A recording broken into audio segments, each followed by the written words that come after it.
Hello everyone, so today we will be talking about the structure and function of large molecules. Some of these large molecules are lipids, carbs, proteins, and amino acids. So first, the basic information for these large molecules that we need to know are macromolecules, polymers, and monomers. So macromolecules are chain-like molecules known as polymers. They are composed of thousands of covalently bonded atoms, and some of the macromolecules are the polymerization of smaller molecules. So when we say polymerization, it's talking about when smaller molecules combine chemically. And these macromolecules that are smaller molecules combined chemically are called monomers. So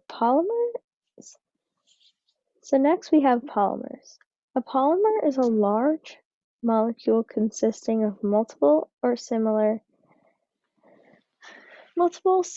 or identical building blocks linked by covalent bonds.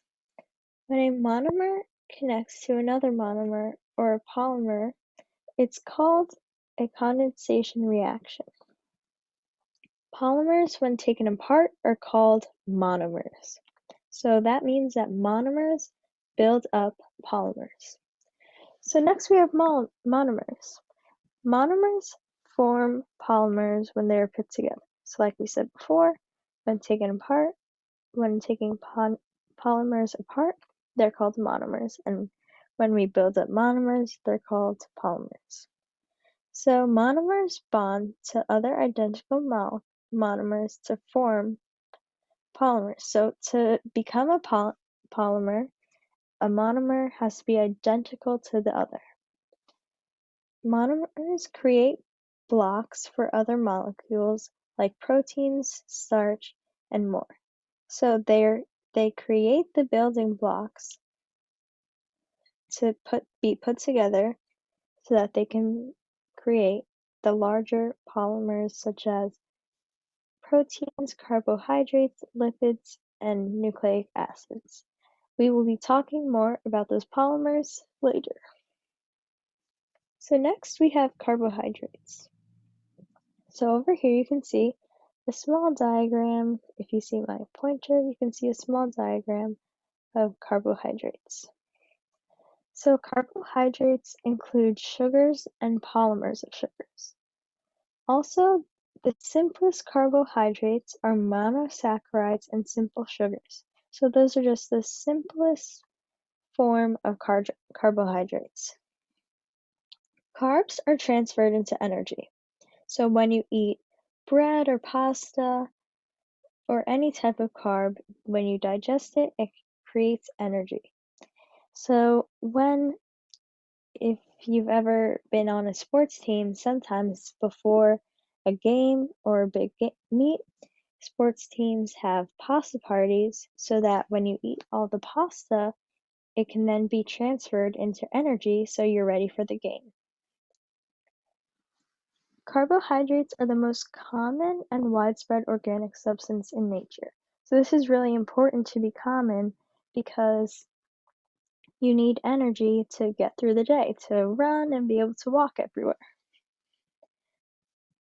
Carbohydrates are made up of 3 monosaccharides. So over here in the diagram, there's one at the bottom, but it's cut off by the picture. And here the other 2. Obviously, these are not as accurate as they are drawings. So next we have lipids. Lipids are a diverse group of organic compounds, including fats, hormones, and others. Lipids are hydrophobic molecules, meaning that they're hydrophobic molecules, so that means that it will repel water. So if it's a lipid, it can repel water. So when you mix water and oil, it repels each other, so they separate. And sometimes you see the oil in little bubbles, but it's not mixing together with the water if you would make salt water. So that's an example that you can see that it's hydrophobic. Lipids also don't include true polymers. Next, they are generally not big enough to be considered macromolecules, so they're not truly macromolecules. They are made up of 1 glycerol and 3 fatty acids. So here in the diagram, you can see that this is a lipid, and here are the 1, 2, and 3 fatty acids, and then here is the glycerol. Next, we have proteins. So proteins, over here you can see a small diagram. Proteins are a type of macromolecule, so they help with metabolism. And also, another function is that they act as enzymes, carriers, or hormones. Lastly, proteins are made up of amino acids. So the monomers or building blocks of proteins are amino acids. So here you can see some amino acids to make up, when they combine, are proteins. That's again, proteins are a polymer. So we know that because monomers, when they're combined, make polymers.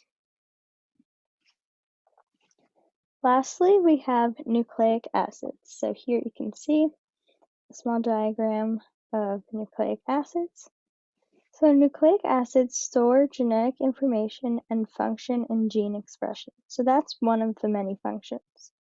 Also, they help to direct the process of protein synthesis. Nucleic acids also store, transmit, and help express hereditary information. So they're really important because they help to keep your genetic information, your hereditary information, which is your DNA. Next, the nucleic acids are made up of monomers called nucleotides. So these are examples of nucleotides. And they are because nucleic acids are a polymer, they are made up of monomers. So thank you guys so much for watching. I hope you enjoyed and you learned something today. So don't forget to like, comment, and subscribe for more videos. And you can also follow us on Instagram, Twitter, and Facebook, and LinkedIn, all on at STEM Enrichment Youth. And then here up on the screen is the Discord code to join, and there will also be a link in the description where you can join and get more updates to join even more classes and participate in more STEM events. And then if you have any questions or want to reach out to us, you can email us at stemenrichmentyouth@gmail.com. So I hope you enjoyed this video, and I hope that you watch many more of our videos and you can learn something. Bye!